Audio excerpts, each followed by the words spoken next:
You are now listening to Vigilantes Radio presented by the Only One Media Group. This is the people's choice for quality art, interviews, music and hot topics. Hosted by Dini Mussolini and co-hosted by Banditti. Call in to join the mix at 701-801-9813. All episodes of this podcast are available for free download at least 1 hour after each show at www.onlyonemediagroup.com. We welcome all. Enjoy the show.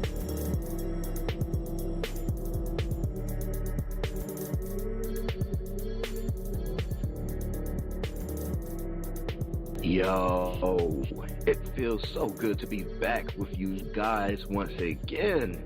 One time for my people who are indigos and starseeds, and 2 times for my people who are vegans.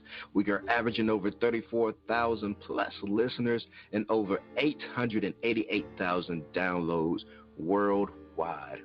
We've been at this thing for 3 solid years. I appreciate all you guys who've been rocking with the kid on this journey, and we're still growing, baby. It is all because of you. Most definitely, we are the people who have dedicated their lives to music, literature, art, movies, and research in every aspect, and we want to allow you an opportunity to tell your story.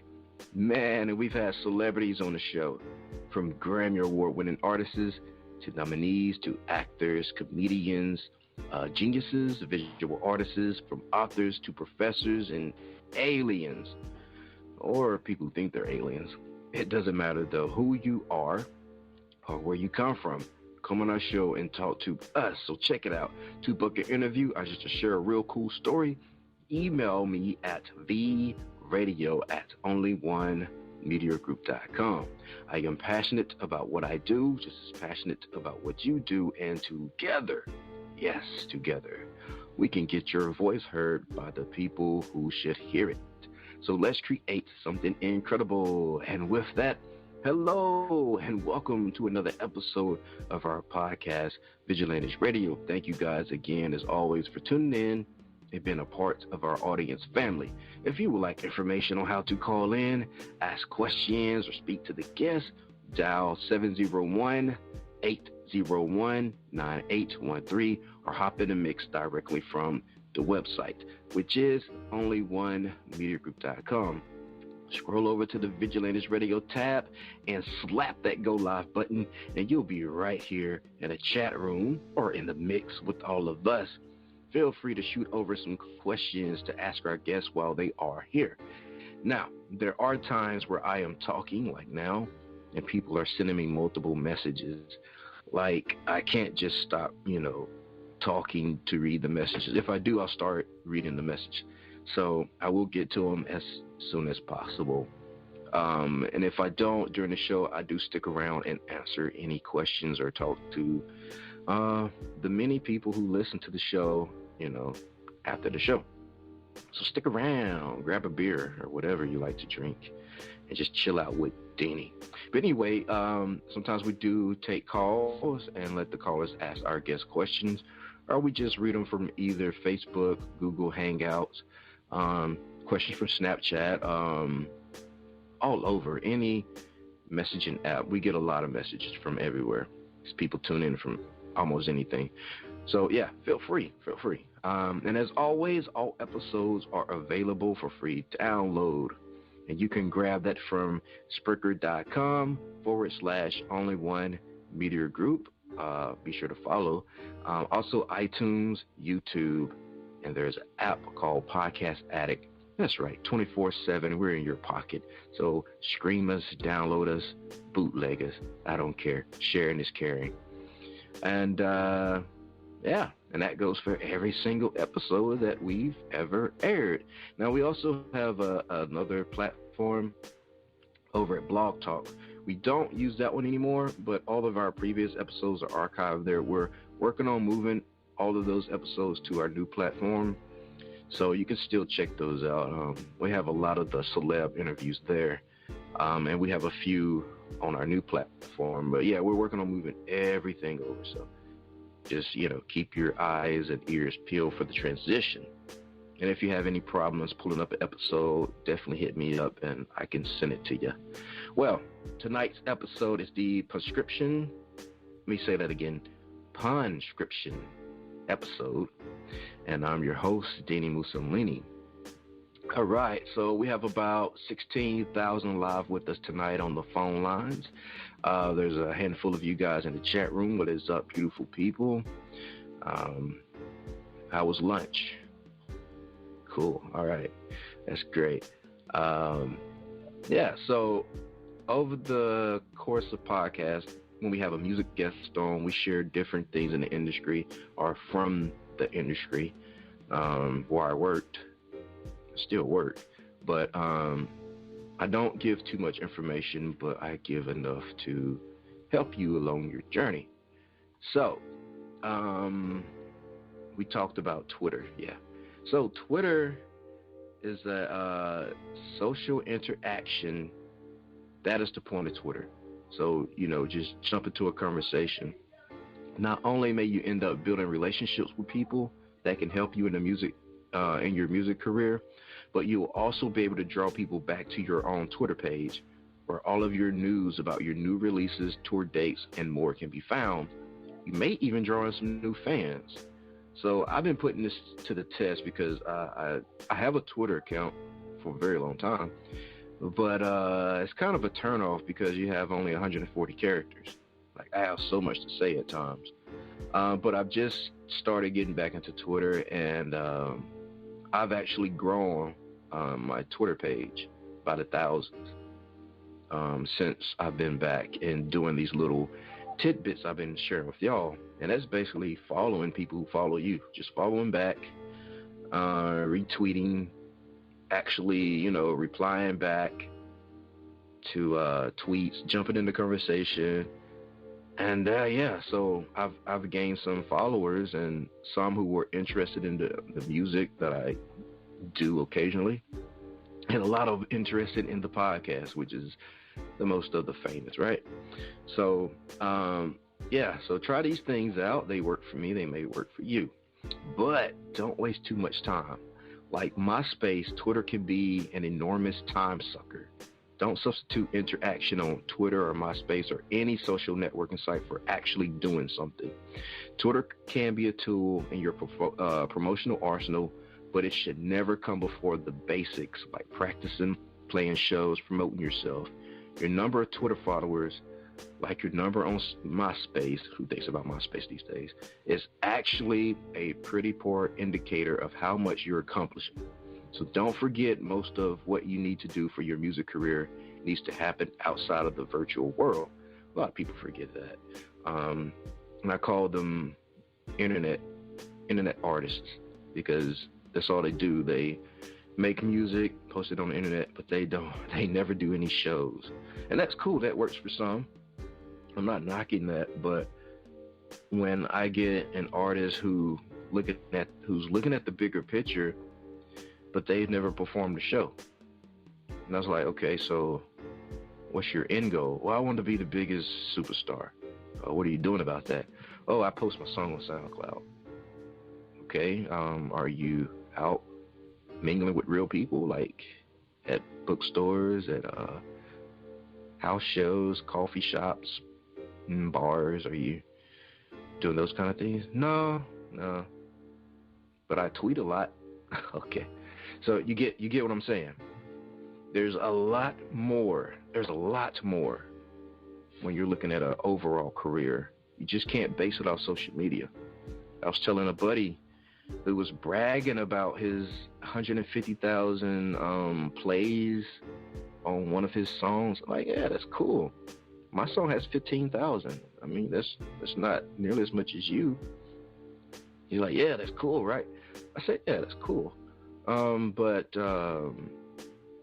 if you did a show next week, how many of those 150,000 would show up? Yeah, make you think, right? So there is an importance outside of Twitter, because what labels look for, what endorsers look for, are people who have the ability to influence a crowd. Okay? It's all about marketing. It's all about products, all about brand. But we'll get into more of that. So here are some good things to post on Twitter. Here are some ideas about things you can tweet about to keep your music fans interested. Updates from the studio when you're recording. That's cool. Updates on manufacturing process. Announce when artwork is finished. Actually tweet a picture of the artwork too. That'll be real cool. You could tweet about when the masters have come back, when the finished copies are delivered. Tweet about reminders about release dates, shows, and other cool news. Tweets about updates from the road while you're out on tour. Also, news about deals. It's okay to talk about, like if my buddy just got a publishing deal with his comic book. No, a book he wrote. So that was cool, and he tweeted that out. That was cool to hear about. And just day-to-day work news, Don't be over tedious about your tweets. Like, say some of the the in-betweens to yourself or in a live chat. Like, you don't want to tweet about, I went to the grocery store. Bought a pack of Skittles. The red ones taste nice. They don't want to hear that. That's creepiness. So, yeah. That is my little tidbit for Twitter and, the virtual world. So again, thanks you guys for tuning in. There's a lot of you guys online. So I always appreciate that. The love is real. But actually, I know 16,000 of you guys are not here for me. No, that can't be. You have to be here for Punskription. I know it. They are the people, right? So we are the people, though, who have dedicated their weekdays and nights to music, books, movies, news, business ventures, conspiracies, and just talking every aspect from our incredible writing and promotion here on our new struggling Facebook page, Vigilantes Radio. Be sure to like. We need the likes. To our interviews and music shows on Vigilantes Radio, or our spiritual and intuitive talk on Skeptics, and our brand new show called Hated It, where Mike and I review movies of all kinds and do voice-over comedy. It's super cool. You ought to check it out. We spend each and every day giving our maximum effort to create a vibrant, exciting, indie, but professional community for all creative minds that coexist on this beautiful artistic world. Well, our special guest tonight is a group, a duo from New York. They call themselves Punskription. So I don't want to keep you guys waiting any longer. Let's bring them on. Hey guys, how's it going and how are you feeling? Jimmy, how are you? This is Pete, Lone Lobo. Hi, this is Pete Cruz. I'm feeling pretty good. I'm feeling all right. That is great. Thanks for having us.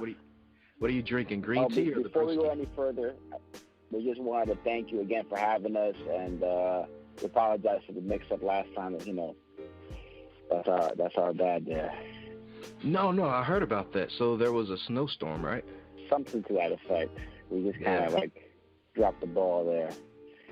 Oh no, man, it's all cool, man. Like I told the fellow, I'll always be around. So, Cool, thank you, man. We're here now, man. That's what matters.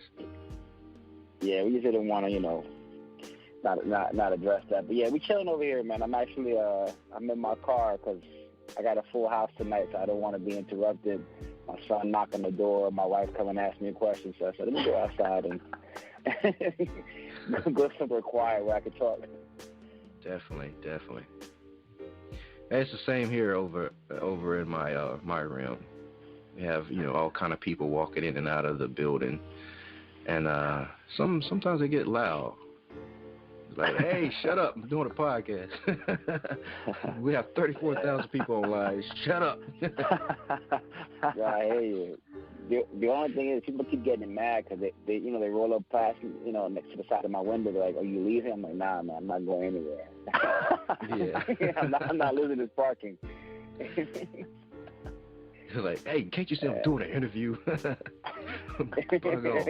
I'm just chilling. I'm just chilling in my car. I'm not trying to move. I can't just hang out on my whip. Right. Mm-hmm. So, shall we dive deep into this interview? Yes, sir. All right, man. Honestly, I didn't know what to expect. Just the name alone was very, very interesting. So I figured you guys were a rock band. So I looked at the title first, Punskription. Okay, that's cool. It's cool. So there's got to be some incredible writing. And then I looked at you guys' picture, and I said, oh, yeah, this is definitely rock. But then I listened to the tunes, and, man, I was blown away. I was blown away. I really didn't expect that. Thank you. Man, you guys are nailing it right now. Thank you. That means a lot, man. Thank you so much. Oh, no problem, no problem. And what stands out the most to me, though, is that you don't hear a lot of people or groups or duos or even individuals who sound like you guys that are from New York. Oh, yeah. I appreciate that you noticed that because for me, like, I produce all this stuff and, sorry, I shouldn't say stuff. I produce all the music. I'm trying not to speak in generalities anymore. But a lot of my influence actually, like, comes from, like, lyrically MCs. A lot of them are like New York cats, but like production-wise, I really, really am influenced by like by the West Coast beat scene and like grime. And I'm super happy that like the U.S. is finally starting to acknowledge grime because it's been around for so long. And those dudes spit so hard, and it would blow my mind when like back a while ago when I was like, oh man, you guys don't know who Kano is, you don't know who Wiley is, like. But now they're starting to get, like, credit over here, so I'm really happy about that. But, like, sonically, definitely, like, really influenced by that. And on top of that, like, Pete, I think the reason we vibe well is because Pete is, like, super into, like, Tears for Fears, you know, outside of, like, hip-hop that he's really influenced by. So it's, like, we both kind of have this ear for, like, more kind of, like, synth-heavy production. And in New York, it's, like, super boom-bap heavy. So sometimes I feel like we're kind of outcast sometimes, you know, but people vibe to it. So I appreciate that, you know, and yeah, thank you for noticing that. That means a lot. Yeah, I mean, just to piggyback on what Sophie was saying, for me, like, I feel like boom bap is very heavy in New York and it's great, but for me, it's been done really well. So when, you know, Paul and I get together and write music, I think we come from a perspective of something that's pulling from all those influences. You know, you have the boom bap element, but you also have, what he was saying, the synth heavy influences to create a sound that stands out. That's still hip hop, but kind of can kind of branch out into different genres and different sounds that, you know, you typically wouldn't hear on a rap record or a hip hop record. Right. So where is all this bravery coming from? You guys seem very unafraid to try out and experiment in all kinds of musical ways, and you're getting fantastic results because the music sounds great.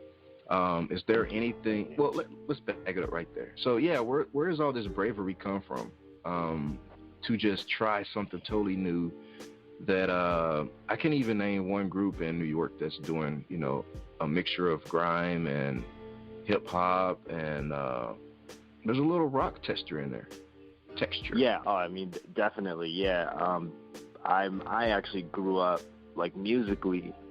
I grew up being a rock drummer. A lot of my production is influenced by the way that I play drums. Yeah, and but hip hop is always. I mean, it's kind of like in New York, you kind of can't stay away from hip hop. I mean, for me, like, Hot 97 has always been around, you know, so like as much as like in the beginnings of like when music really started to interest me is like, you know, rock and drumming got me into it, but then it's hard to stay away from hip hop. And then, you know, once I started to find artists that I really latched onto, I mean, that's when it kind of took over my brain. But I don't know, to get back to like the I guess, and you know, Pete might feel differently, but I've never seen it as like, I guess I don't see it as bravery. I just see it or hear it as like us, like this is us, like this is what comes out when we try to make stuff. Because I have done that in the past, like especially when I first started long ago, before Pete and I were like officially a group. You know, I would try to send him stuff that I thought he would vibe to more, and like I would try to make something that like maybe feels more boom bap or more like the idea of what I thought Pete would like as hip hop, but it just didn't feel right to me. You know, like it felt really contrived, and I was like, I don't feel comfortable doing this. I mean, like, ask Pete, like some of these songs like took a bit to really fully realize themselves, because I feel like when they first started in its inception, it kind of started as like, oh, let me like do what I think it should sound like, and not letting the songs like kind of become who they are, and let myself, like, I was scared like to make music at a point, because I was like, oh man, like I don't think I'm gonna sound like what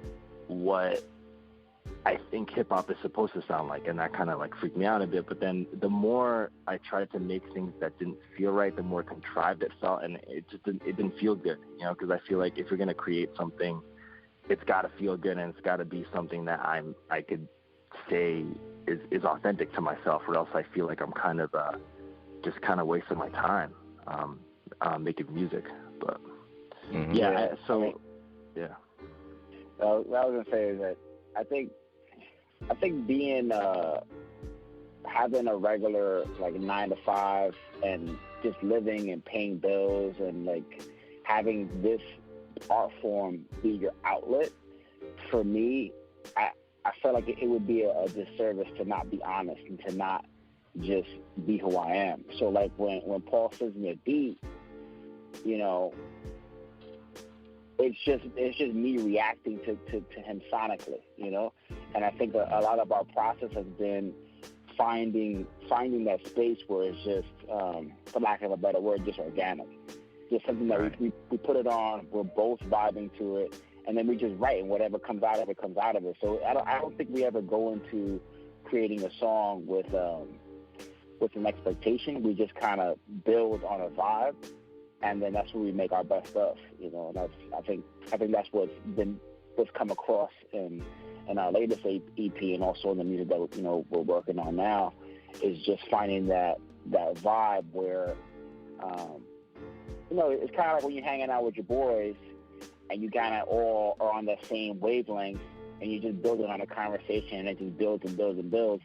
It's really the same thing in terms of how we make music. You know, we're just friends, and we just kind of we use that energy to create this music that's just from us. So it's not really bravery. I would just say it's more of a comfort level in just being ourselves.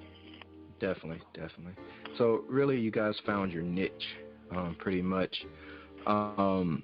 And really, like, what I meant from bravery is like, because where I come from, I'm on like both sides of the fences. I come from the underground, but I work in mainstream, right? So I'm on both sides of the fence. So like, there's a wave. There's always some musical wave that's going on. Is either you join the wave, or you create something new, or you just stick to the underground, you know, underground scene. And you guys have found your groove and your niche. So that's what I meant. Like, why did you guys choose to stay, you know, in the genre you're in, and not conform to what the rest of the world is, you know, gravitating around? Oh, I see what you're saying. Oh, okay. Yeah, sorry for missing. I feel like we went on. No. Look, I just made up a question. I just made up that question. Don't worry about that. It's a good question. I mean, I think that's just our personality. I don't think we really like to conform to anything. Like, I mean, I kind of have some like musical experiences that I think contributed to that. Like, so before I really like solidified this group and like realized that I kind of wanted to really make these records that were in my head, and like make this and really start to like MC and produce and like do this music with Pete. Like I mentioned, like I was a drummer before, and I was actually for a while like touring with a group, and I was the drummer, so I wasn't really the main songwriter. And as much as I love playing the music, like, it still felt like I wasn't fully able to express myself. And then I also saw, like, it was a group, it was an indie group, but it was like big enough that we were like touring and like getting reviewed by things, and there were certain points where I guess because I wasn't the personal writer of it, that, like, we'd get like a negative review and I'd kind of just like brush it off because I'm just like, nah, man, I just like to play. Like, I love to play music. But I kind of saw those reviews like kind of eat up one of my bandmates, and that kind of really affected me in the sense of, like, one, it's like, wow, like, it sucks that, like, something you put out and, like, really vulnerable about could get kind of like trashed, and it could affect you. But then also seeing how it affected me, like seeing this person's like kind of downward spiral almost like affect me while I was trying to do something that I love, was like, when I decided to leave the group, I think I was just like, I can't, unless I feel really good about something that I'm making, and unless I'm true to myself, I don't think I could do it. Because if I'm true to myself and I don't try to appeal to anybody, then people rejecting me is not going to affect me as much. And, like, obviously, like, I have an ego. So, like, when people don't, like, really feel me, it's going to affect me in type of way, but it doesn't encompass, like, what I'm doing, because I didn't make that music to try to appeal to them, So right.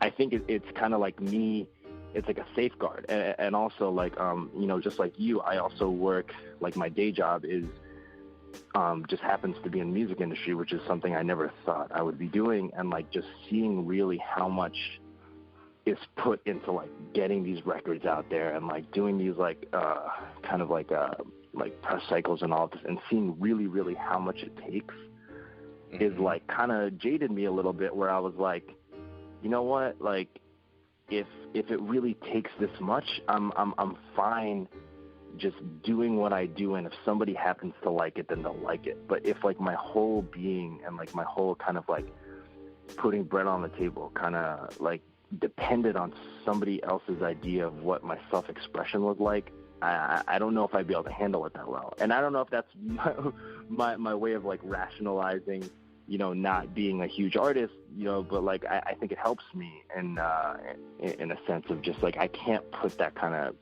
pressure into somebody's hand, into somebody else's hands, like that much. Yeah. So I think just, like, working in the music industry, like, seeing the business side of it now, and then seeing also the musician side of it, I think the safest bet in terms of me, like, mentally and emotionally, I think the best thing is just to do what I feel is me as a musician, because then there's no, like, I can't get hurt, because it's like I did my best to express myself, and if somebody doesn't like it, then they don't like it. Like, I have no expectations of it. Like, when I put out a record, I honestly don't expect people to like it.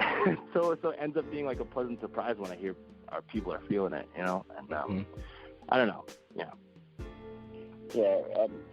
For me, I mean, I'm coming from a different perspective. Where I've always rapped my whole, like, since I was like 12, but I never really took it seriously. I just, it was always something I did. I always wrote rhymes, I always rapped in school, my buddies or whatever.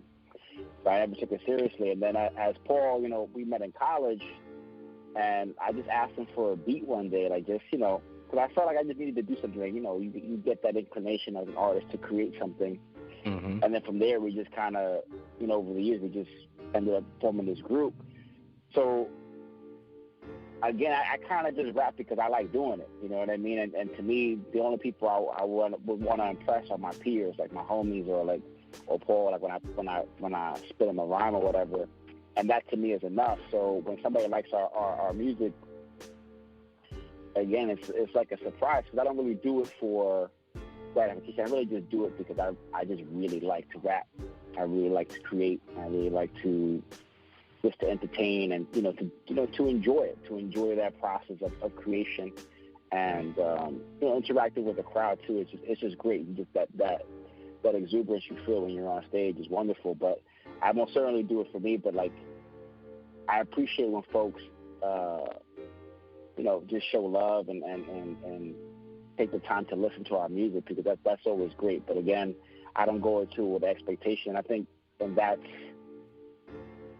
helped our music, and that's helped me like enjoy it more, because if I don't have an expectation, there's nothing for me to be like, oh, I didn't get this many likes, like you were talking about with Twitter earlier, or this many followers. I just be like, wow, I went out, wrote a rhyme or wrote a record, P. Cruz and I got together and created a great song, and I'm happy with that as an accomplishment to me.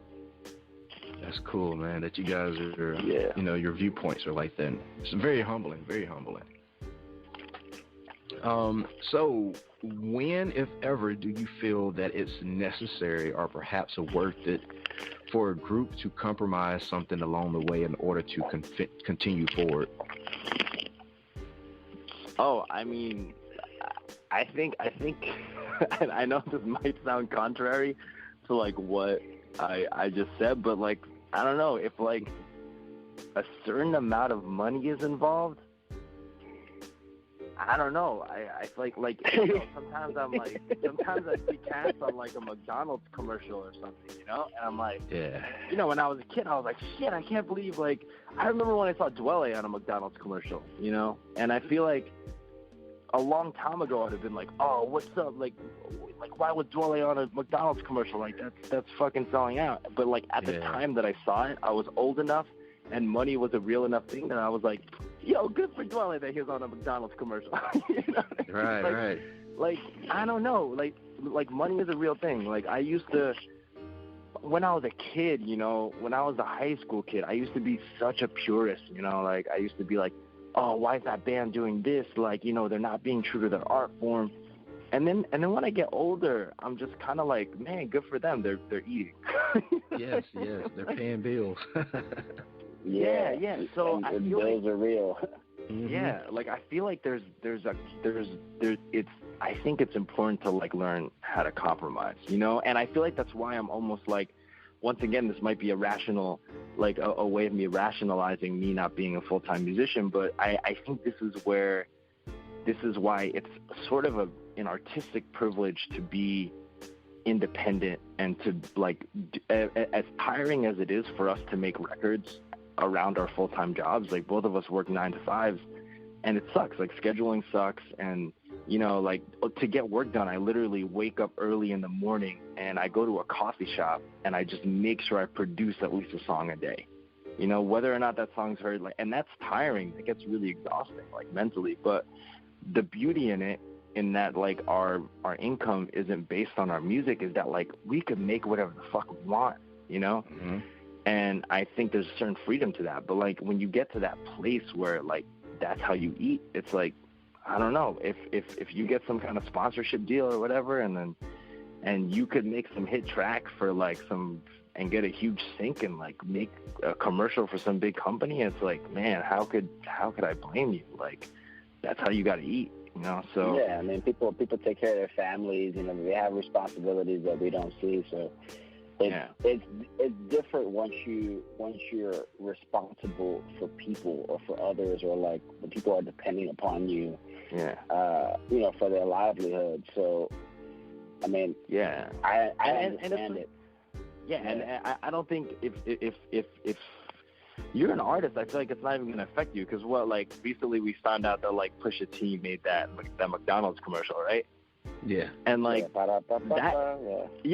that didn't affect him. Like to me, I mean, he made one of my favorite albums of all time, like Dark Before Dawn. I think is like a perfect record. Like I think that is absolutely a perfect record from start to finish. And and he wrote that McDonald's jingle, and he probably made bread off of that, and he's still, to me, like a very true artist. So I think if somebody could, like, if somebody knows who they are, I think it's like safe to sell out every once in a while, because it's like, if you're comfortable with yourself, then you could do those things, But once again, I'm just kind of like talking from non-experience, because I've never had the opportunity to write a McDonald's jingle, So I'm just assuming. Well, listen, I have 3 kids and a wife, and I'm also a vegan. If McDonald's offered me a certain me too. I would appear in a McDonald's commercial. Yeah. Now, I'm a part of this large vegan community, and they'll probably, disown me for that, but to pay bills, to, help clothe my kids, I would do what it takes. Yeah, I absolutely agree. Like, it's funny, I've thought about that because I also eat vegan, and I was like, man, one day if I ever got cast in a McDonald's commercial, like, what would I do? And I was like, I'd chew that shit and spit it out, maybe. I'd find a way. I would find a way. If they casted me for something, I get those sinks, I'd be like, all right, I'll eat that chicken for that day. And if people don't understand it, yeah, no. Yeah, but thanks for giving the double shout out to the vegans in the beginning. There's actually we haven't put out this song yet. I think it's gonna be on our next body of work. But like one of Pete's lines is like, what do you say? You're like omnivore and a vegan, like that. Omnivore and the vegan. Yeah, because I'm not vegan. I try to eat wisely. When I lift weights, I take a vegan protein. So I do little things. I'll have vegan pizza with Pete Cruz. Oh, yeah. He's whenever pizza. And every time we go out, we have to get fucking pizza. Pete swears I'm addicted to pizza, man. Every time we have to get a slice. So, okay, we both are born and raised in Queens, right? And like Queens is slim pickings for vegan pizza. So like whenever we have a show in Brooklyn, I'm like, yo, Pete, can we please drive by the vegan pizza joint? Yeah, we gotta go to the land of the hipsters in order to get vegan pizza. I gotta feel all, weird. And I'm like, this place is not diverse. And this is super off tangent, but I just want to say, we need to take away the idea of healthy eating. We can't let people say that it's like a hipster thing, because case in point, on Let's Get Free, M1 and Stickman have been rapping about food for a really long time. So I just need to clarify that for anybody who thinks eating well is a hipster thing. I mean, Stickman is a huge advocate for that, and I'm just like, sometimes, I don't know. I just don't want it to. I feel like people attribute it to being hipster, but it's like, no, it's actually like. Nah, but like Styles P has the juice joint, Yeah, exactly. I love that. In Yonkers or whatever. Yeah. So they're on the But anyway, sorry to go on a tangent. Oh, no, it's cool. I didn't realize people were thinking like eating healthy was a hipster thing. I just thought it was becoming nationwide sensation almost, because around my way, everybody's jogging now. They're watching their weight. Well, actually, no, I'm from the fattest state. I take that back. I guess it's just a certain part of town. Yeah, certain part of town. Everybody's jogging, they're on bicycles. They're in the smoothie bars, and vegetarians, not really, eating the meats or everything. And I just thought it was just a new way of life now. I didn't really know people saw it as a hipster thing. It's kind of crazy. Maybe I'm wrong and paranoid about it. It could be, I just think that a lot of people are getting diabetes and like all kinds of crazy diseases, and they started to think like, well, maybe it's because of what we're eating. So yeah, I know that's for me. That's like a fear for me, But you gotta eat right. You gotta take care of your body, That's right. Exercise and all that. So, but I felt like we went off topic there a little bit. But going back to what you were saying in terms of compromising, I mean, I kind of like what Pete Cruz was saying about being a purist in terms of art. I'm trying not to knock anybody for what they do. Like even with this kind of subgenre or like sect of rap, like mumble rap, whatever. You got to vibe to it sometimes. Like I feel like you need a little bit of everything, a little bit of balance of everything to make the music accessible to everyone. Because sometimes you don't want to be, in a lyrical miracle mood, and you want to just kind of vibe, so you got to have that kind of, that balance. I don't think that's a bad thing. I think you need all different kinds of caliber of lyricism in order to to fulfill the moods that you have. I mean, your emotions go in all types of different ways, and I think the music that's coming out is reflecting that. It's reflecting what the people want to do. That's why you have all these trends and vibes. Kind of like what you were saying, going back to social media, it's almost like the way we interact with each other and our social dynamics have changed to a place where it's very digitized.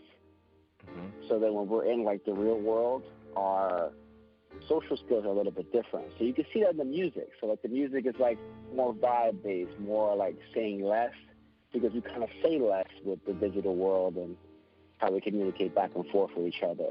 But then you have another niche or like another part of music that has a more lyrical feel, that's like a traditional hip-hop feel. And, you know, for us, I think it'd be impossible for us to not have the kind of lyrics that we do, because, one, you know, we just have a lot to say. You know, we just have a lot of things to say. And I think, you know, both being English majors is kind of like, I don't know, how could we not be verbose? How could we not go into detail, or like, you know, just get something that's a little bit denser? Because me personally, I like to unpack lyrics. Like my favorite MC is Nas, and cool. and Ghost. Like those are the guys that and Raekwon. Like those are the guys that I love. You know, since I was a child, because I could always go back and like learn something different or unpack something from like a metaphor or from a line. And when I write a rhyme, I try to think, you know, I want to give something of quality so that, you know, folks can unpack the lyrics and have it mean something different, you know, every time, or you discover something different, because it almost like the music appreciates in value, you know, and it adds a different level of enjoyment as it gets older. That's cool, man. I think me and you are just alike. I can always pull out a record from my collection whenever I say, okay, let's see how like Nas, how he would approach this track, and listen to a few Nas records. And say, okay, that's cool. Let's get some of the energy and just dig deep into whatever track that I'm working on. Right. Yep. And also going back to what you were talking about, everything is pretty much digital now. So I made this post earlier today, or I tweeted it out, and I always get hate mail from the show. Like if I say something wrong, you know, somebody sends me a hate letter, and I read it out loud on the air. And yeah, I don't know, you know, I don't take anything personal these days. Too old for that now. Yeah, you can't. So this person was threatening me and all kind of things. So I just made a, you know, post, not directed it to the person, but, you know, just a general funny statement. And I said, it's easy to hide behind these social media accounts, all you keyboard killers, but I double dare you to video chat me and say it to my face. And it went over a lot of people's head because they thought I was, you know, inciting some kind of beef. But I was really like, everything's so digital now, you know, if you want to say it to my face, you can video chat me and do it. Yeah. And some people got it, but, you know, you're like, who want to fight you, dude? No, it's a joke. It's a joke. Yeah, no, that's hilarious. I dig that, man. That's great. that's great. I mean, because it's easy to hide. You know what I'm saying? Like, it's easy to hide behind that keyboard. You know, where you can be anonymous and say whatever you want, and you know, just spew your hate. You know, without any kind of repercussions. They're worse on Xbox Live. They're worse. Yeah. Man. I can't even play online, man, because people they just troll you. Yeah, no.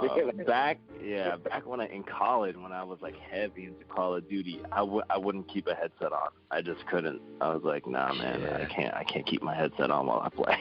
It's crazy. Yeah, there's some crazy people out there. Yeah. Man, this one kid told me to sell my Xbox because I suck so bad. A kid told me that. Yeah, what? Yeah, on Call of Duty. Oh my God! Amazon right now. Put it back in the box. You don't need this. Man, I was quiet for the rest of the game. Yeah, that's messed up, man. Guy. All right, so I'm very sure you guys have fans downloading everything that you guys do. All right, and given that everything that you do, that you put out into the virtual world, is on the table. You know, the triumphs, the moments where you might have tried something new and it worked, or maybe it didn't work, but it's all out there. Is it important to be careful and choosy what you post musically? I don't know. I guess it depends. I mean, for me, like, I guess it depends. I don't know, because, like, personally, as a music fan, and this is, like, me being, like, I remember one of my favorite solo artists is John Frusciante, and he used to play guitar for the Red Hot Chili Peppers, and he does, like, crazy solo stuff. Like, one time he, like, released six records in, like, the matter of 6 months. So each month he would release something. And this one record he did, like one album he did, he released the demos before he released the actual record, like the actual album. And like that really stuck to me because it was just like, oh man, this dude could just like, yeah, obviously he has a big following because of the Red Hot Chili Peppers, but it's like the energy and the intent is like really is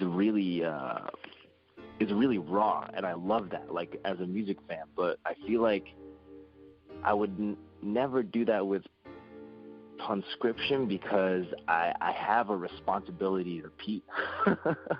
Like, that's kind of what, like, honestly, like, being in a duo really keeps me in check because I'm like, I'm responsible for what Pete is putting out too. Like, my solo stuff, like, I've put stuff out in the past where it's like unfinished, where like I'm out of tune on stuff, like my guitar playing is hard to, like, I've put out, it's out in the ether somewhere, and I just didn't care because it's me, and like I'm like, this, here I am. But like with Pete, I respect him as an MC, I respect him as an artist, and I respect that he's putting in this time and trusting me with the music. So like I'm really, really meticulous when it comes to Punskription stuff because I feel like I have that responsibility to be, sometimes too meticulous. Super. Yeah, like, I but mean, it's good though.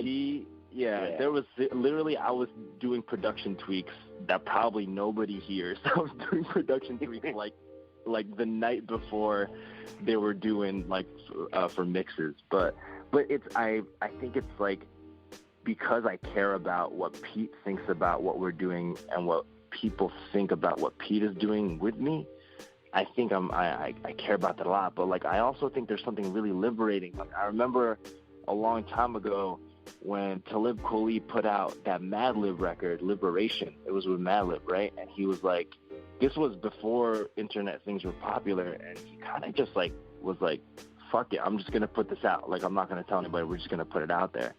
And I think there's something really liberating about that, like putting something out there and not caring and just like just giving yourself to like whatever, the ether. You know, I think there's something really liberating about it, and it's scary, and maybe not everybody will appreciate it, but it's definitely nice to not think about it. Like, that's why we're like kind of slowly working on this before we put out our next record, which I'm being really meticulous about also. We're like, okay, let's put out a mixtape beforehand so that we could do something where we have fun.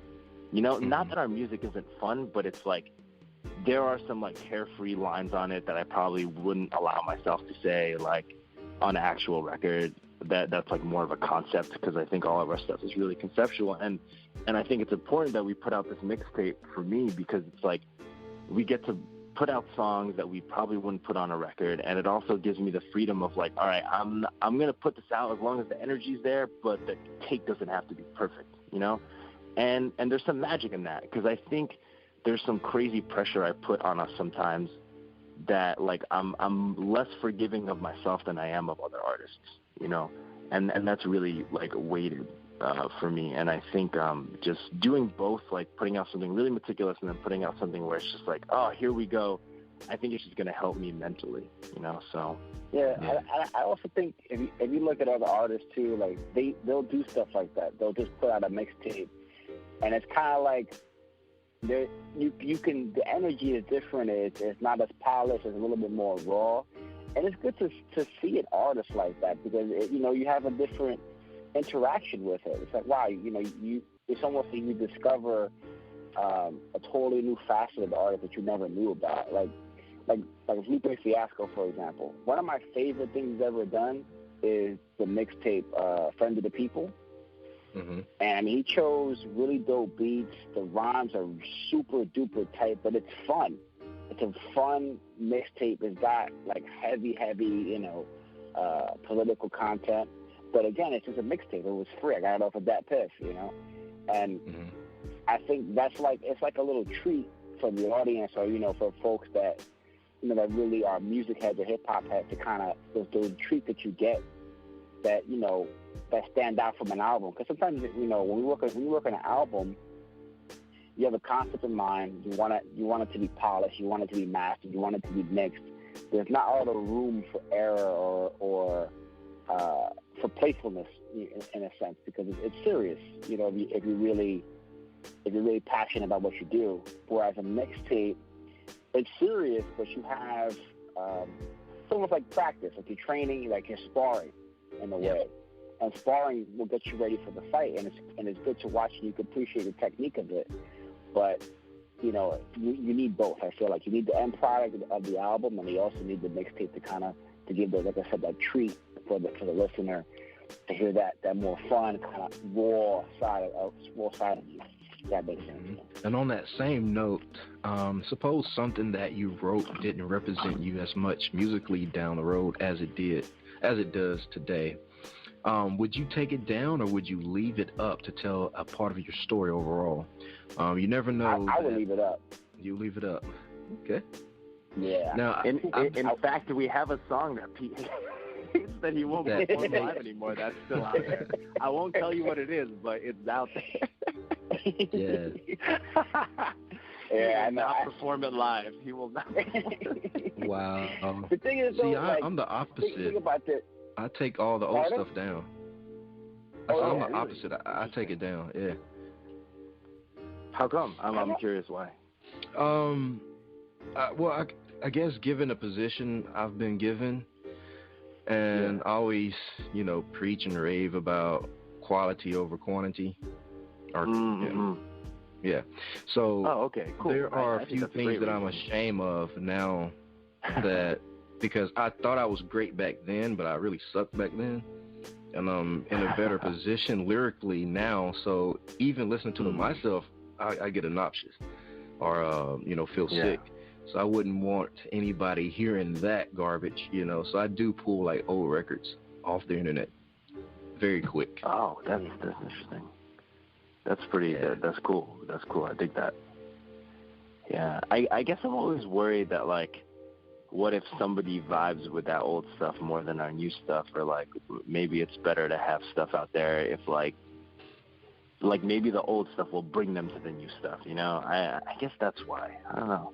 Because I am I agree with you. I can't listen to one of the first things that I put out, where I'm rapping. I can't listen to it. I'm like, oh man, what was I thinking? But then I'm just kind of well, I guess that was there.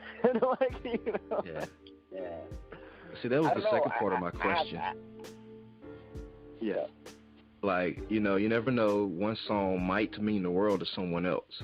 And once it's given out there into the world like that, even though we have the ability to recall our work, would it ever be right to do that to someone? That's what I'm saying. Because sometimes you hear a track from somebody, and then you want to dig in the crates and go back and listen to the whole beginning. Odyssey is an artist that I got into recently, and I had to go. I got introduced to him for the Good Fight, and then I was listening to old stuff because I was listening to the One Epstein podcast, and they were playing old stuff, and I was like, wow, this is really great. And then his newest record, so I started to dig, and even with even people that I grew up around, that listening to, or that were in the periphery, like Cool G Rap, for example. It was in the periphery, my uncles were playing it, but now I can go back and study it, the beginning, and see how the artist evolved, and I appreciate that because you change as a human being. Your thoughts change, your perspective changes, you become more mature, you become more refined. Or someone like Black Thought who in my opinion, has gotten even better over the years in terms of his ability as an MC and a lyricist. So, to me, I like seeing where an artist started, you know, and where he ended up, or where she ended up. So that's why I would never take a night, you know. Yeah, and then I guess going back to like what you asked, like if it meant a lot to somebody, like is it wrong to like take it down? And I think that's kind of like I think it's like shady waters, because one, it's like how much does the artist owe the fan, because the fan is kind of supporting the artist, but then like when should a fan respect what an artist did? Like, you know, do you know who Karen O is? She's part of the AAS. She's a singer, and then so Karen O is the singer of the AAS, and then she wrote a very personal record for the singer of TV on the radio. And I might be getting the details a bit skewed, but like that's the essence of it. She wrote a really personal record to somebody that nobody else was supposed to hear except for him, you know. And then of course, like a fan found some way to get it and like put it out there, and you know, and this was like very jarring, and like she's like, you know, this wasn't meant to be heard by anybody else, and like people went and listened to it, and like I still have not listened to it to this day, because like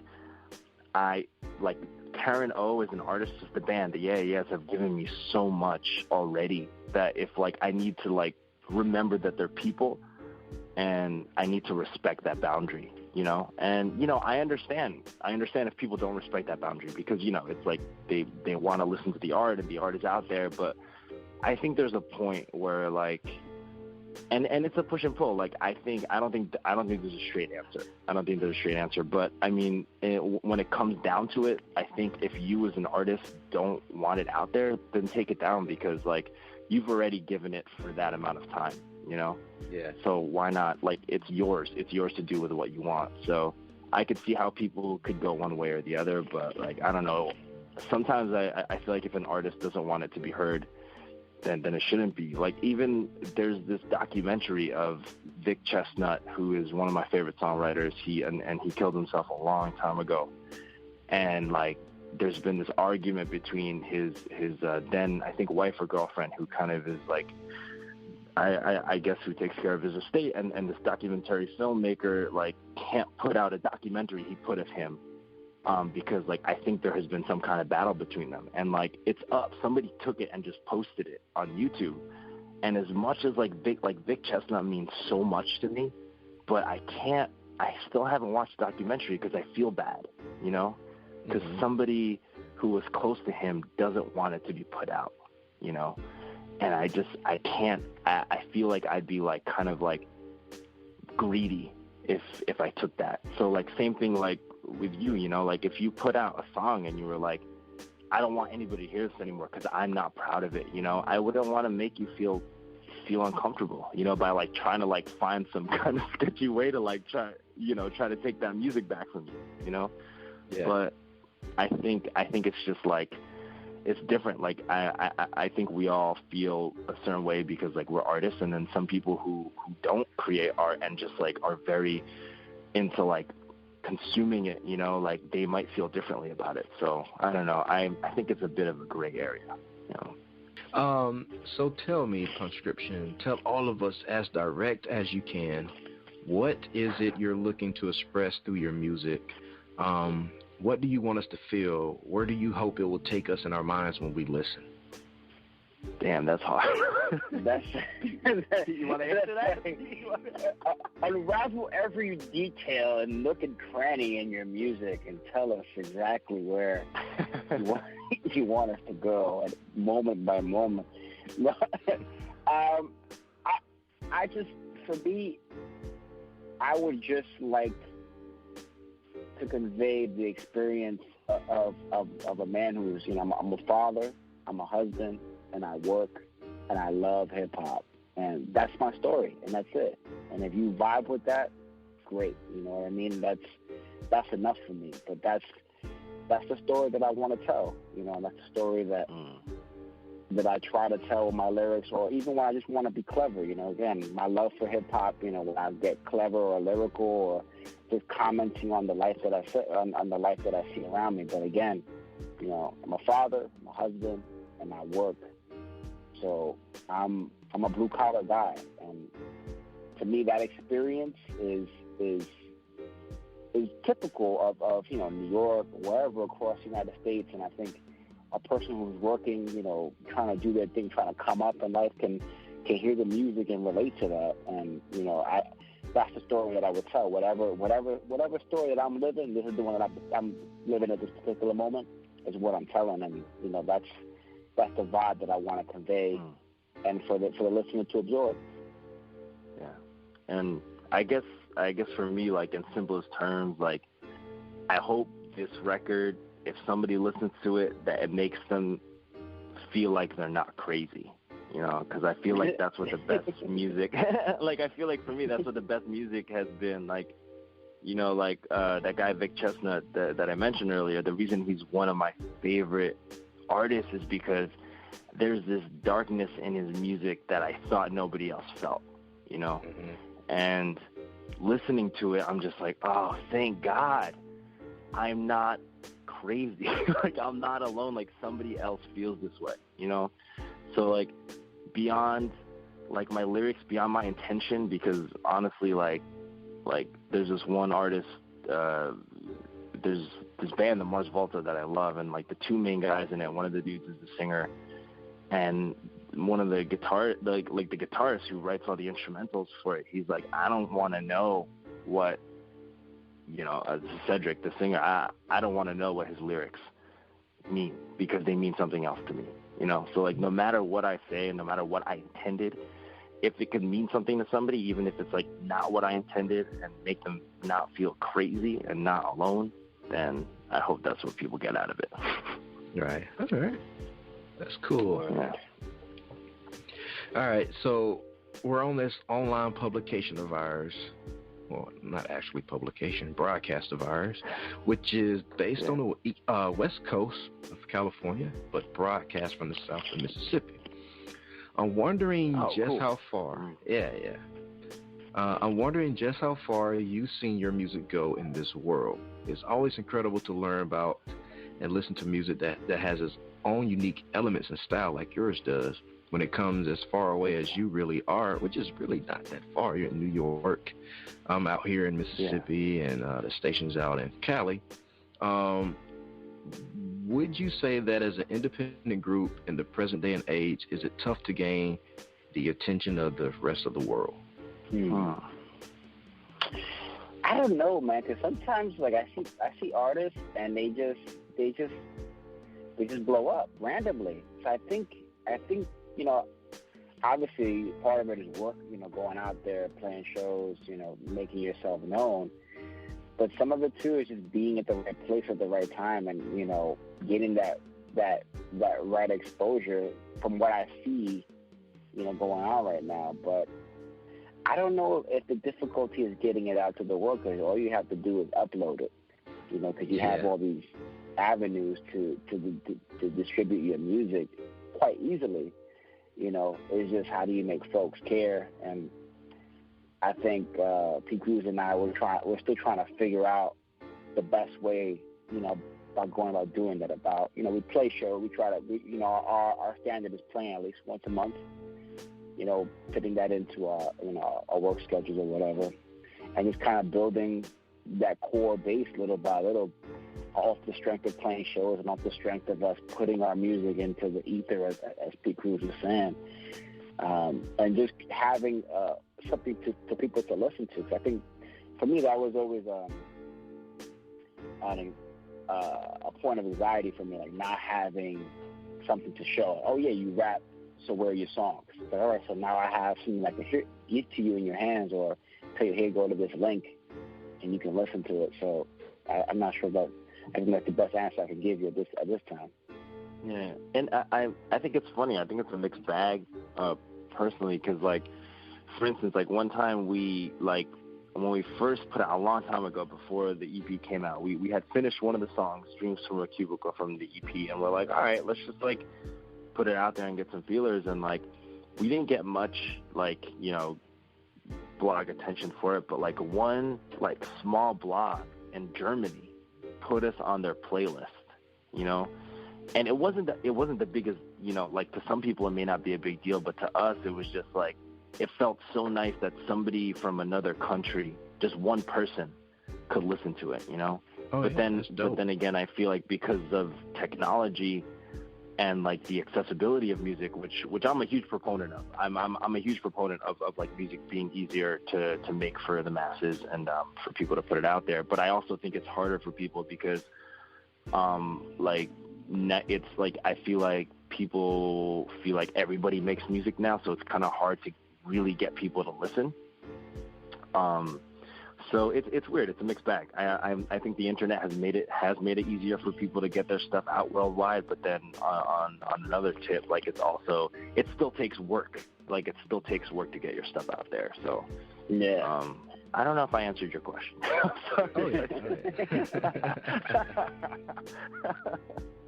Like, yeah, let's just, you know, forget the questions and let's just talk. That's cool. But are you guys feeling any pressure nowadays?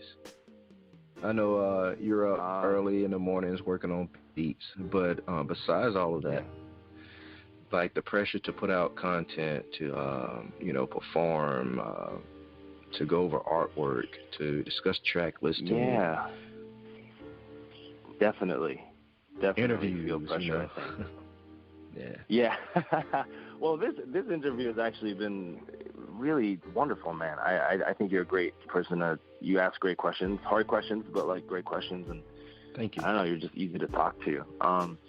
But yeah, I mean, personally, I feel pressure because I just I'm always worried that when we put something out that I'm really proud of, that's as good as it's gonna get, you know. So it's like whenever I try to make new stuff, I'm always like, and it's crazy because Pete is a huge supporter of mine. I mean, I honestly don't think I'd still be rapping if it wasn't for Pete's support. But still, when I send Pete demos, man, I'm on edge.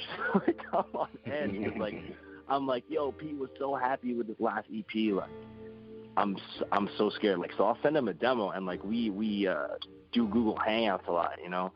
And I always try to stop myself. I'm like, all right, Paul, like, hold on for a second. Don't message him until he responds about it. But honestly, like, and I know he's at work. Like, I know he's got work to do. I know he's got to do. But if he doesn't respond in like an hour or so, I'm like, yo, Pete, did you listen to that demo yet? You know, like, so yeah, like, and then like, a lot of the pressure too is just like, I think continuing, like, you know, before you said you're a huge proponent of like quality versus quantity, which is I definitely am too. But like in an age where people, I feel like, lose attention easily, it's like, where can we strike that balance? Like, how often should we put out music that we're proud of? And it's tough to figure that out. Like, it's really tough because and even like financially tough too. Like, I like our records to sound a certain way. There's only one person that I actually trust mixing our stuff, and Pete also, and there's only one person I trust mastering our stuff, but like that costs money, you know. So it's like this pressure of like, okay, we already set the bar for ourselves with this EP, we have to make sure the next one sounds just as good, but then that puts kind of creative strains on us because we're like, okay, we can't make this record as long as we want because we can't afford to, you know. So I think the pressure is definitely there. I don't know if it's like warranted. I don't know if it's just like me being too hard on myself, but yeah, it's definitely there. And only because I don't want to stop being happy with what we make. I think that's really you know, we want to put out, you know, good music, quality music that you can enjoy, you know, from now until whenever. I don't want it to just be music that's just cool for now. I want it to be something that you could always enjoy. And I think when you put out something that's quality and you're proud of it, it can stand that test of time. Because I can go back and listen to stuff. You know, the things that I think are truly great, I could always go back and listen and enjoy. So I think that for me is the pressure. That's the bar. Making music that I won't get sick of. Like my own music, like, you know, try not to get sick of my own music. So yeah, I think that's the ultimate pressure there. Yep. Yeah. And the ones Paul mentioned are like good pressures. Those are the pressures that you're supposed to have, I think. Especially, actually, trying to decide how soon you release records is also a hard pressure.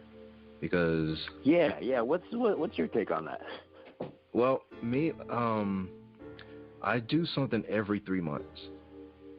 Oh wow! Whether it's and I don't really do albums or EPs anymore because of the short attention span of the listeners. So I may drop a record, and it's more affordable for me. Like I'm just like you guys. I trust only one person to touch my music, and unfortunately, he costs a fortune. So it's easier for me to, you know, do like one track at a time every 3 months because he's so expensive, but, you know, it sounds perfect to me. And that's one of my huge, you know, pressures is just trying to decide like when to release anything or being so tied up with something else. I don't get a chance to release anything. And then, you know, they're like, hey, Deanie, where's that new song? Oh, check out the new podcast I did. You know, I do those on the regular. Yeah, I mean that's work, man. Podcast is work, man.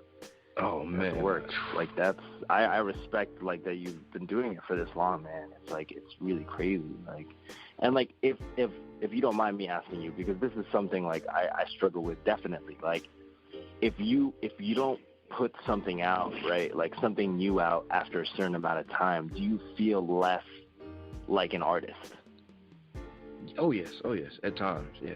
Like my own paranoia is like, okay, they forgot about you. You need to do something. Okay, cool. Do something I'm glad somebody else feels that way. I get paranoid.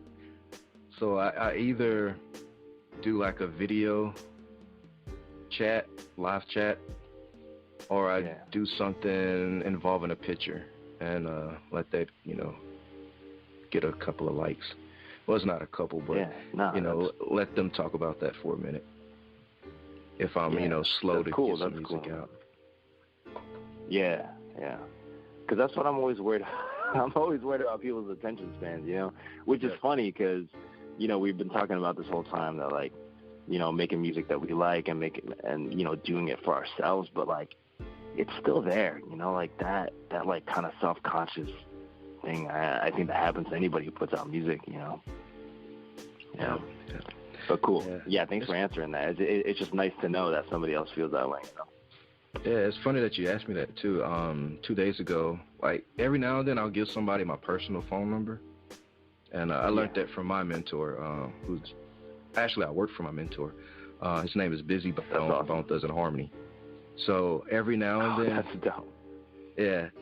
Man, I was so like fan driven when I met him, but I was just a fanboy. But what he do every now and then, he'll give his phone number to a random fan and let them text him. So I started practicing that. I'll give my phone number, you know, to somebody. And this young man from Alabama texted me 2 days ago. Was like, hey, you have any new music out? And I was like, oh, no. I was like, what are you waiting on? It's like, oh, I got a podcast out. I was like, man, I want to listen to your podcast. I want to listen to some music. And so I felt bad because I felt like, you know, I was late on last month, you know, release. And I had to push it back a month because of the podcasting. So I felt real terrible that I didn't have any new music for this young man. Oh, damn. But that's cool. I mean, that's cool, though, that somebody reached out to you to be like, yo, I'm seeing him for, like, your next joint. Like, that's kind of cool. Yeah, that's kind of cool, too, you know? That's kind of cool, man. That's really cool. Oh, yeah. How many times did it man, cool in that sentence? Yeah, it's very heartbreaking when you don't have anything for them, though. I may have to give them something old from... like a deep cut. Yeah, like something that I buried that nobody will ever hear. Yeah. There's actually, I don't know if, I'm curious if you have this one person. I have a cousin. I have a cousin who really kind of like inspired me and like pushed me to like continue to make music. And she's the only one who hears everything I do. Like, I don't know how she's not sick of me. Like, literally any demo, even if it's a demo where I'm missing a verse and I'm like, yo, I haven't written this, there's one person she's the one person who hears everything I do, like no matter how small it is, you know, like I was saying, like I try to do one thing a day. I'll send that to her, you know, and it's kind of helpful. It's like, it's a nice push, but I'm just wondering if you have somebody like that too. Oh yeah. My rap partner, I send him everything, and so let me ask you this: does your cousin ask you for some of this material sometimes?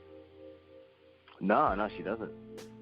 Okay. Like, she gets excited when I officially put something out, but like, she just, I don't know, like, I'll just send it to her, and she's like, oh, well, yeah, no, actually, she has said before, like, when I've become self-conscious about it, I'm like, yo, if I'm annoying you with all these tracks, just tell me. She's like, no, keep them coming. So she hasn't directly asked, you know, but she'll be like, yeah, keep them coming. And like, I don't know, that's, if anybody listening, like, doesn't have that one person, I definitely recommend having that one person, because it helps a lot.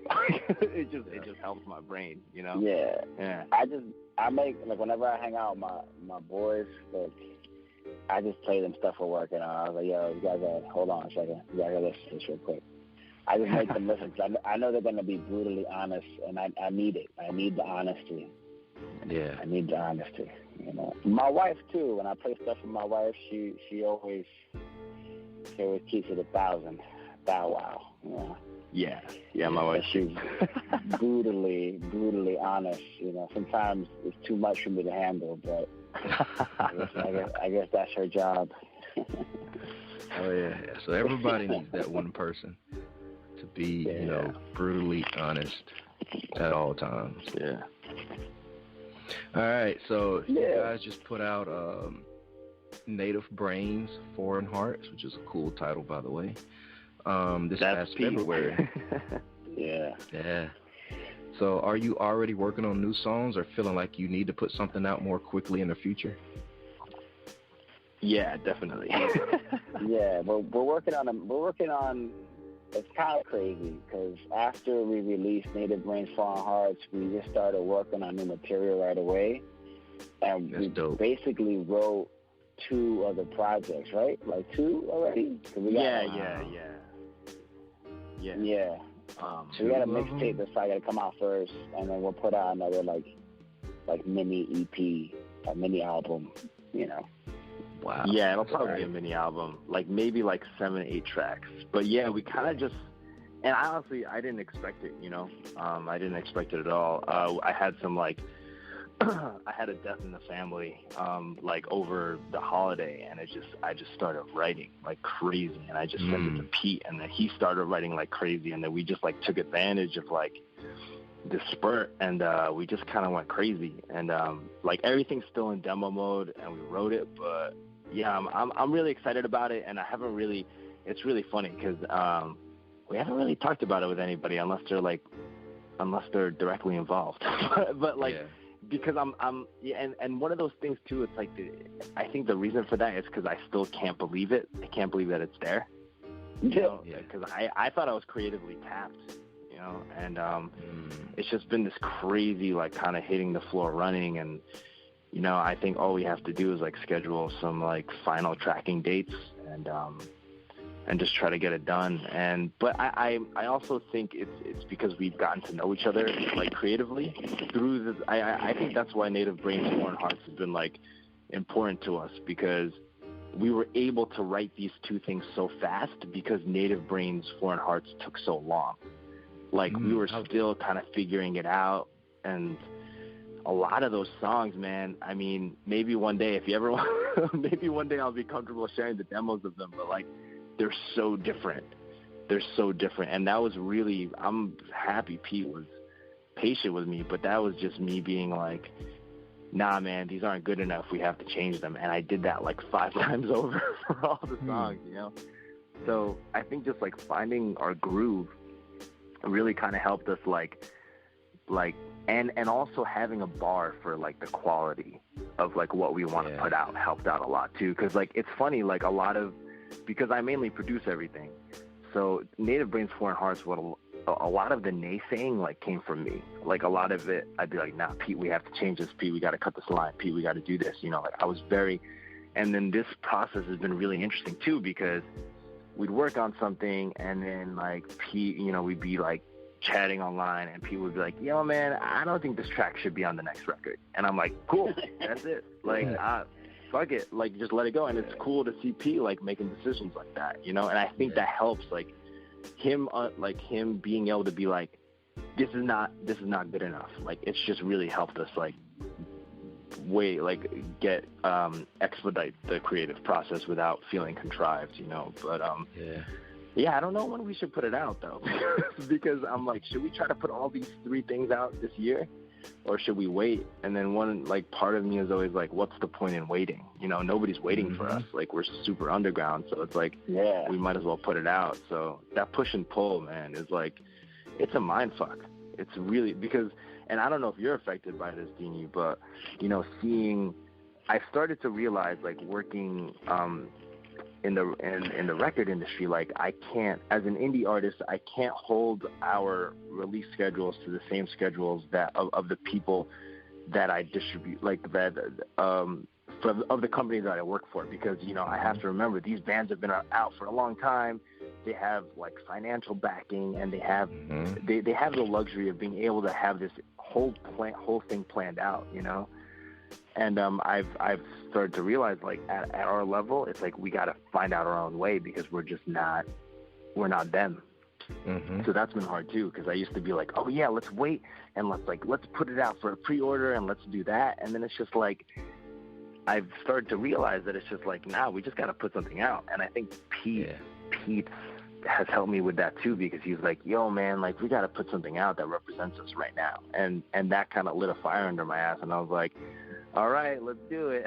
Like, where it's like, really trying to switch my brain and being like, nah, like, this is, as like an underground artist and somebody who doesn't have financial backing, it's like, it's a totally different game, and I think we're still learning that, because it's like, what's the answer? I don't know what the answer is. I just think we got to keep doing what we're doing. I mean, for me, I think putting out stuff is very important, because I know, as a fan of music, when I find an artist that I like, I need to consume, you know what I'm saying? I just really start consuming everything. So I think it's important to kind of reciprocate that, from an artist perspective. If you can put something out that's quality and you're proud of it, why not, But I also do think that there's a happy balance with that, because I also think you should never flood the game, you know what I mean? Like, flood this with so much stuff, Yep. Again, going back to your point, Dean, like, that quality over quantity. I think you should always have something out that's, but again, you have to kind of walk that fine line. Like, are you putting out too much, and to a point where things are sounding the same, and the quality is not what you would have put out in the past. So, but I think we're okay for now. I don't think we've gotten there yet. We have to ask that question of ourselves. I think we're at the point where we're working, and we're just gonna put stuff out, All right, so I got a question from Julia from where's this from? Google Hangouts, actually. She wants to know how long. She wants to know how long did it take to write, perform, and put out Native Brains and Foreign Hearts. How long did it take you guys? That's a tough question. Well, I think I'll give it the best answer. Julia, right? Yes. That's the name of the lady. Mm-hmm. All right. So Julia, this is the best way I can answer this. So Native Brains, Foreign Hearts took about a few years to actually coalesce into something, because Paul and I have been going back and forth making tracks here and there, and then we performed together, and then we were like, yeah, we should just be in a group together. And then he started working on something else, and I was like, oh, can I just do a solo project? He was like, all right. And then we started working on a solo project, and then we were like, yo, we should just do a whole, project together. So after like 2 years of kind of being in this gray, weird space, we finally got Native Brains, Foreign Hearts, and then that's it. So long story short, it took about 2 years, but really like 4 years. But 2 years really concentrating on like formulating a group and a style and all that. So. Yeah. And I was also like, I don't know, and I was also finding my legs as a producer too. Like Native Brains Foreign Hearts is kind of like the first full thing that I put out as like me solely producing everything. So a lot of my insecurities like held that back too. So yeah, so I know he said long story short, but long story long. Some of the reason it took that long is because some of the tracks, like the last track, Conceived of Children Who Lie, like we've had that song for like 2 or 3 years, right?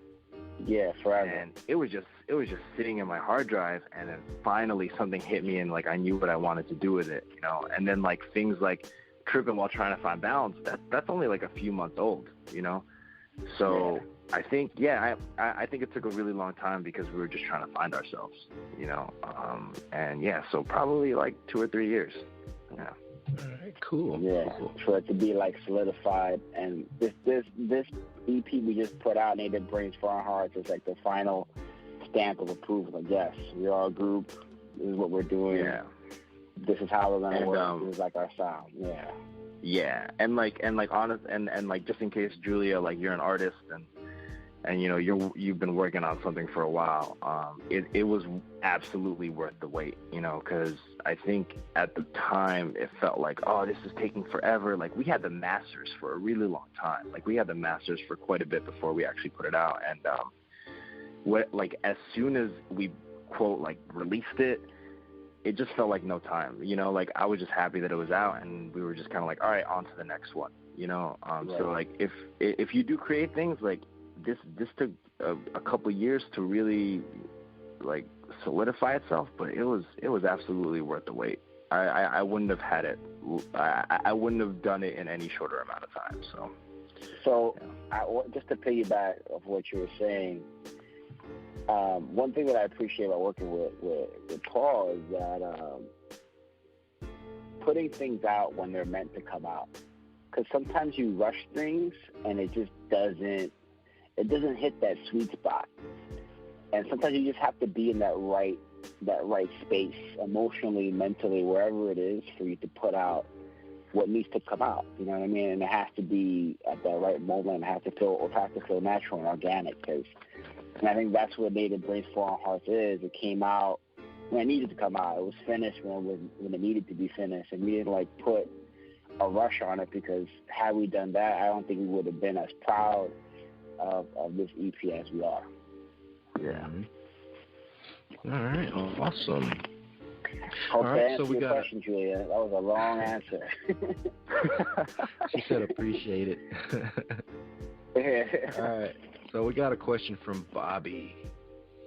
Bobby wants to know, Paul, what band did you tour with? Oh, I toured with a band called Milagres. That's spelled Milagres. And if you want to hear me on a studio record, I'm on the album Violent Light. Cool deal. All right, and we have one for Pete too. Let's see. I can't pronounce the name. Oh yeah, I can. It's James Franco. James Franco times 2. I guess the words are all together. Yeah, I try to pronounce that big dummy moment. Okay, so Pete, James Franco. Okay. Yeah. Pete. He wants to know, if you weren't rapping, what would you be up to right now? If I what? If I wasn't rapping, what would I be up to? Yes. What would I be up to? I think I would just be, because I work in IT, so I just usually look at my 3 screens all day, and you know, I kick it with my son. I watch movies and lift weights. So I wasn't rapping. I'd probably just be doing that, just a little bit more, you know. Yeah. Just, you know, being a dad.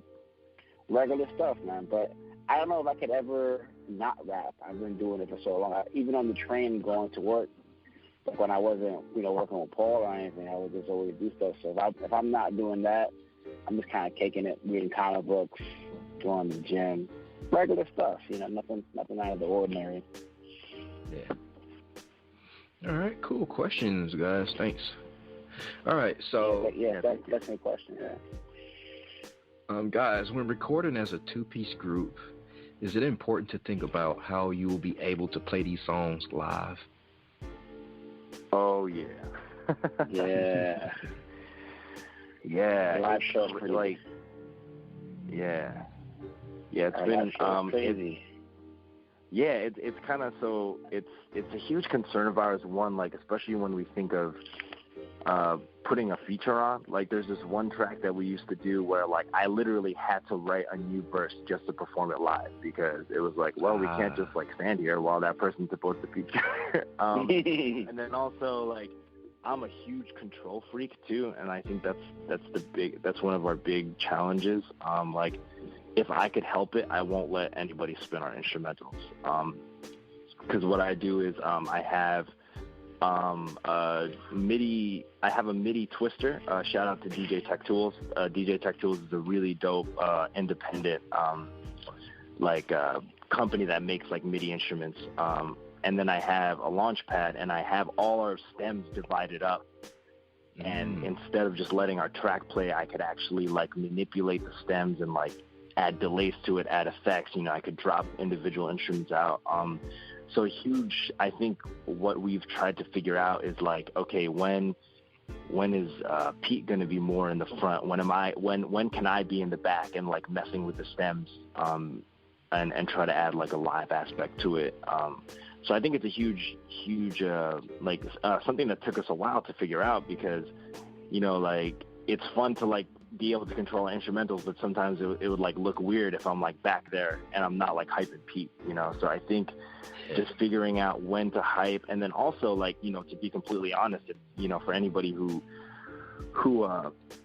records in the studio, sometimes you got to punch in and sometimes you got to like comp things. Because sometimes the lines are just tough to do like in a straight row, so like I think we've learned like when our breath isn't like completely like sometimes I fuck up breathing live, especially because we have, I don't know if you listen to Native Brains Foreign Hearts, sometimes our like rhythm is pretty dense. So I think Pete has figured out like if the end of a line, if I'm about to like run out of air, I think Pete knows when to pick that up. So as much as it's a challenge to like figure out who's going to be up front during which part of the song, and like, as opposed to a solo artist, who to pay attention to, I think it's like, it's helpful too, because we always have somebody who has our back, like I remember one time I fucked up lyrics one time and like Pete totally picked it up for me, so that's awesome. It's definitely a challenge, and like, that was the other day, Yeah. He was like, hey, that was the other day.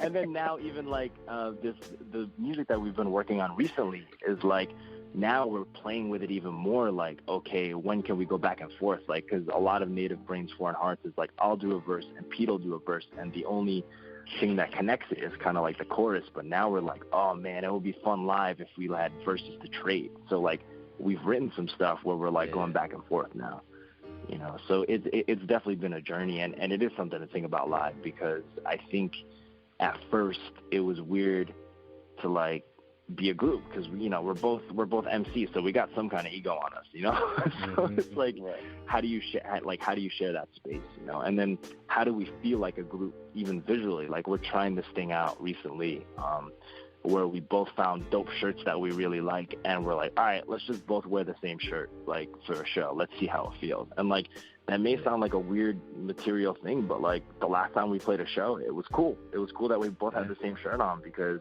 we felt like a team. Like, we felt like a rap Avengers or something, So yeah, it's a uniform. It's a uniform. Like you all wear the same uniform.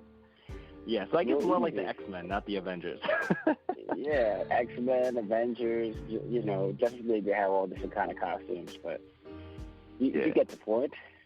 Oh, yeah. Yeah, that's dope. Soldiers, you all wear the same kind of camo, Mm-hmm. All right, so let's talk about the future for a minute. What's coming up for you guys? Playing a show coming up, and more music. Playing shows this month. Next month, I'm curating a show, and that we're going to perform for it. So we're performing it. Folks are in New York. We're going to be at Littlefield in Brooklyn. In Brooklyn. Just Google it. I think it's on Dregs. Hold on, I'll tell you right now where it's at. 622 DeGraw Street in Brooklyn. So that's going to be April 23rd on a Sunday, and our set is at 9. Right, Paul? Yeah, our set is at 9. And it's going to be a very diverse show. It's so it should be interesting. And then the thing that Pete was talking about in May, the show that he curates, it's the 5th one you're doing, right? Well, technically it's the 6th, because I did I went to it's called Ella Lobo, ILLALOBO, and it's my name in it. I'm Pete the Lone Lobo, and it's a hip hop show, but it's a show that I curate, and it's just a hip hop show of MCs from New York that I've met that I think are dope. And of course, we play every show, Punskription, because it's my show. I'm be damned if we're not going to perform. So I'll make sure we always perform. And the last one we did was Urbanite Edition, because I went to a school where there's a lot of artists, like a lot of singers, rappers. So they were all my homies. So I just told them let's all do a show together. It only makes sense. Yeah. So that was technically the 4th one, but I usually number them. And this would be Illa Lobo 5, because the last one was Illa Lobo Urbanite Edition. They're just my people that I went to high school with. But this would be Illa Lobo 5. So technically it's the 6th one, but it's really the 5th in terms of keeping the same vibe of the show. But yeah, so up and coming hip hop artists, a dope vibe. Yeah, and it's folks that I handpicked that I think are dope and that are saying something with their music, that are being deliberate. So I try to get folks that are not wasting their words or are out to be misogynistic or just, marginalize people. I want to have people that you come, you're going to have a good time, hear good music, and you're not going to be off put. That was my goal with curating the shows. Cool deal. Yeah, and just go for it, sorry. Yeah, it's May 4th at Baby Castles on 14th Street, 137 West 14th Street, May 4th. Yeah. And then I also, we, like what we talked about earlier, we're just planning to put out a mixtape and another kind of EP / mini album. Not sure when that's going to come out, but definitely keep up with our socials for that. But I have a feeling it's going to be out within the year. So, Me too. I was feeling too. I have a feeling it's creeping there around the corner. Yeah. Check us out. All our socials are Punskription, PUNSKRIPTION. Everything. Twitter, IG, Facebook. The internets, as Combat Jack says. Yeah. But I mean that's it for the future, and then just I guess more on less a direct level. I think we're both just really trying to figure out it's constant growth, because especially as a duo, it's you're growing as individual artists and then you're growing as a duo too. So I think we're still figuring out how to navigate that, and it's kind of fun. It's kind of cool, because I think it's funny. Pete and I know each other from college, but we weren't really close in college, and now we're he's one of my best friends, so I think that's something for the future too, is we're just constantly, and I think that's why I appreciate Pete as somebody to collaborate with, because we're both just constantly pushing each other, and we're both just constantly trying to grow. So I'm definitely looking forward to that too. Yeah, man. I'm looking forward to the future and seeing how we grow, how we evolve. I'm excited for that part. What's going to come out next? All right, guys. So after the music break, it will be time for our usual tradition. It is called the hot seat, and our fans love this part of the show, and of course with the along with the actual interview. But our audience get to hear either some vocals, a poem, inspirational speech, written work, spoken word, maybe a freestyle rap, maybe recite your lyrics, jokes, stories, or maybe even live instruments from our special guests. Well, you never know what these creative minds and vessels will produce in a spotlight. And tonight we'll find out if Punskription have what it takes to be put on a spot, a test of their true artistry, and maybe even some hidden talents. So, all right. Hope you guys ready for that. But in the meantime, I'm excited for it. I'm ready. Yeah. So. In the meantime, we have one of their songs queued up. Here is Punskription. This is one of my favorites, actually. It's Conceived Children Who Lie, which is a cool title. Thank you. All right. Thank you. Let's get to it.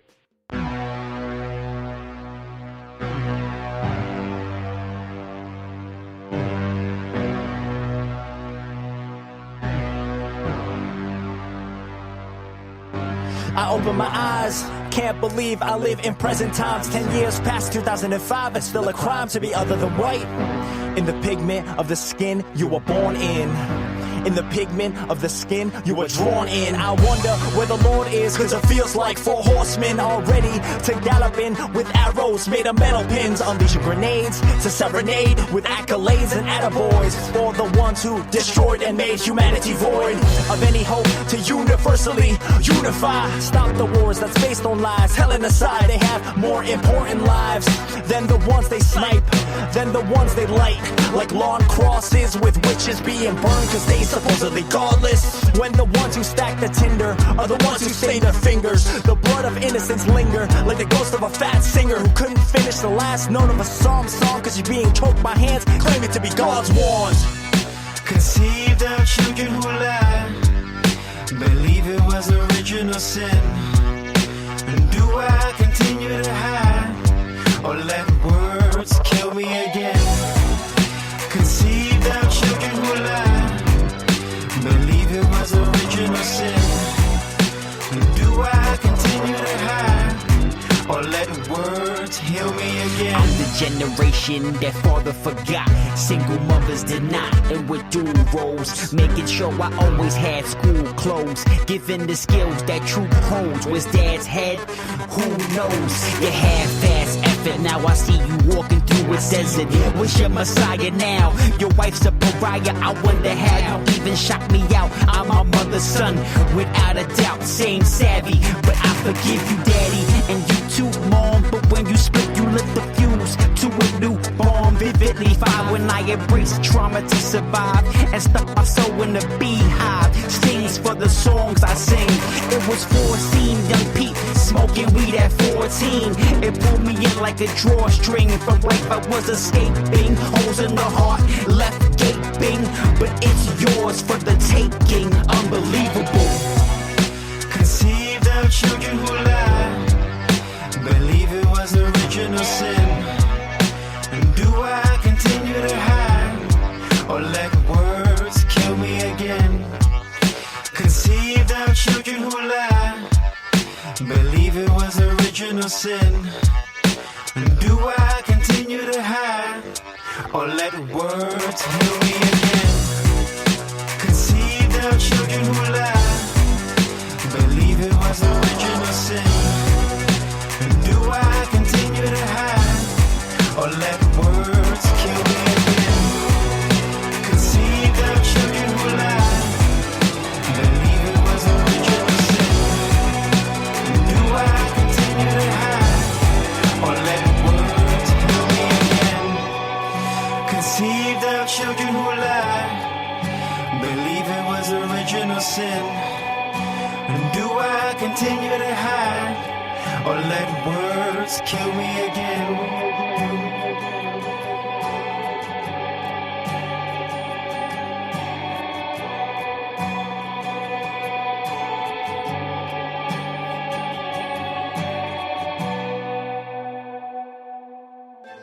Yo, this is the kid Houdini Black, and I normally don't do endorsements, but I'm going to tell you about a service that works. It's from a company called Lyrical Innovation. Attention recording artists, do you have a hot single, music video, clothing line, or performance that you want blasted everywhere? Who doesn't?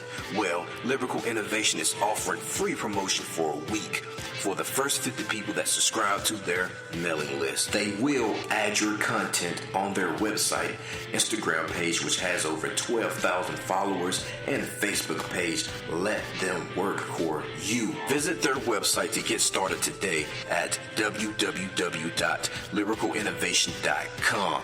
Tell them Denny Mussolini sent you. Oh, yeah. Tonight's hot seat is brought to you by Lyrical Innovation. Make sure to visit their website at www.lyricalinnovation.com for one free week of promotions. So don't do that. Yeah, I screwed that up. Oh well. Anyway, so what I was going to say, though, the reason why I screwed that whole line up was because I'm still, overhyped about the song I just played by Punskription, Conceited Children Who Lie. So, during the whole break here, I'm supposed to be resting my voice, drinking water and green tea and saying kumbayas, but instead I had, an air mic, a real mic in my hand, but it was really air mic. And I was just, rapping along to the song here. I was vibing. I was bouncing off the walls. I was imagining myself, performing this song. But, it's a real cool song. The lyrics are definitely on point. The beat is hard-hitting. The drums are super addictive. The chorus is awesome. And, the verses are there. The words are there. So as soon as the show is over, I'll be playing it again in the comfort of my own home, bouncing off the wall once again. And that's not for you guys to see, just for you guys to know. So just picture Deanie bouncing off the wall to a Punskription song. I have to see this song live. I have to. Well, without any further ado, let's bring them back on. Punskription. Yo, thank you for the kind words, man. Thank you so much, man. Oh, no doubt, man. Man, that song is awesome. That song is Thank you so much. I cannot get over it. Thank you, man. Man, I just cannot get over how awesome that song is. A lot of folks tend to like that song. It's not the one that I thought people were going to like. Yeah, but and there. I don't know. Thank you, man. And it means a lot, especially because you're an artist. Thank you so much, man. I'm taken aback at how much you like it, man. So thank you. Oh, yeah, I totally dig that one. Yeah. Totally. So, it is time for the hot seat. Like I said, this hot seat is brought to you by Lyrical Innovation, www.lyricalinnovation.com. Paid endorsement, right? So, let's get to it, guys. It's all on you now. Okay. Pete, you want to go first or you want me to go first? I guess I can go first. So what would you say? Explain the rules of this hot seat again? Well, there's no actual rules. It's just, how can I put it? You can do anything that you want, that you feel like, you like to share your talent with the rest of us here. All right, so I'll give you guys a verse that I've got here. I like this verse because it's fun. It's fun. All right. Actually, you know what? I'll give you another one that I know. that I really love. All right. It goes, moment of bliss in my zone. Alone I exist. And my home in the palm of a fist. Is this God? I fight with your wish. A child of the night, will I kick it in this and circle my way through the pages of wit? Me, I try and pause, but dreams keep me in awe. Like what if God considers his flaws? I'm up the land and converse with the laws. Verbally a prop, even myself I mock, and have myself a broken clock. My time's over. Timeless and free as a rogue soldier. I go home, the war's over. Battle with cold shoulders. Heads full of steam. Peace too balanced to lean, but even in the middle, I still get in the middle of things with enough riddles to cuff skittles and cooler than the other side of the pillow. Hello. Oh, that was cold, man. That was cold. Yeah, I guess I'll do a verse too. I'm sorry I don't have anything other than rapping for you. No, that's cool, man. That works. Yeah. Yeah, okay, I'll do it. Let me, I just want to get in a place where I don't think I'm going to wake anybody up. All right. No, wake them up. Wake them up. Let them know this is a hot seat. They should tune in right now. Like a thirsty ghost, I roam through the walls for a fix of elixir. Will this be my life or the quiver to the hour delivered? A self-inflicted river sticks amidst the comic drama. Blissful fist wrapped around the laughing larynx with phonetics of a broken language screams in the interim, shaped to be a villain hidden in the smoking sun, appearing as a lotus. Never will I see the world for what it is unless it's shawl over broken jaws, watch over the mouths and the bloody applause as I hold my throat on the platter for your feast in the light of my death I celebrate. Never will I see the world for what it is unless the shawl over broken jaws shots to reveal the mauls and the bloody applause as I hold my throat on the platter for your feast. In the light of my death, I celebrate my release. Oh, cold. So Pete is dope, and Paul is equally as dope. Two dope dudes makes one dope group. Thank you. Man. Okay, look out, Outcast. Man. That's a huge compliment. Holy shit. Oh, man. Come on, man. That's too crazy. Nah, Thanks, man. Thanks. Those verses were bananas, man. And then y'all spit it with so much confidence. Like, man, like if I had a rap, I would just ball it up and tuck it back in my pocket. Like, Oh, man, thank you so much, man. Thank you, man. Appreciate that. Yeah, man, that was dope. That's humbling for me. I appreciate that. That is dope. So, guys, where do you want everybody to find you guys at? I know you mentioned it before the break, but let them know again because they have shortest attention spans. Everything is PUNSKRIPTION. So if you are looking for us on Bandcamp, SoundCloud, Twitter, Instagram, I will say though our most active social media is definitely Instagram. I don't know, all the other ones kind of go over our heads, right? Yeah, I can't handle Twitter. I feel like, you ever watch Bruce Almighty? You ever seen that, Beanie? I haven't. You ever seen Bruce Almighty? Yo, what's up, guys? So I had to add in interview edit. I have watched and heard of the movie Bruce Almighty.